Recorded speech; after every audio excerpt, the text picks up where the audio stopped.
Eyni zamanda dövlət qurumlarına çox ciddi göstəriş verirəm ki, heç bir əsassız tələb irəli sürülməməlidir.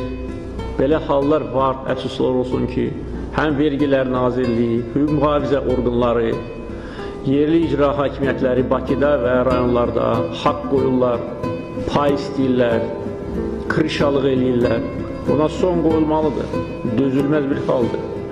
Əgər hesab edirlər ki, bunu heç kim bilmir, səhv edirlər. Bu məsələ çox ciddi məsələdir və mənə siqnallar gəlir ki, bəzi yerlərdə kütləvi xarakter alır, bu tamamilə yığışdırılmalıdır. Buna görə bugün mən göstəriş verirəm bütün aidiyyatlı qurumlara və eyni zamanda sahibkarlara mənə məlumat versinlər, qorxmasınlar, siqnal versinlər, məktub yazsınlar, e-mailə yazsınlar. Əgər belə hallar varsa, dərhal o xoşa gəlməz işlərlə məşğul olan öz cəzasını alacaq. Sahibkarlıq hesabına ölkəmiz inkişaf edəcək.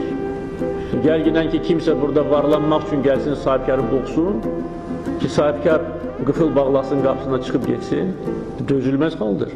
Yəni, bunu edən dövlətə xəyanət edir.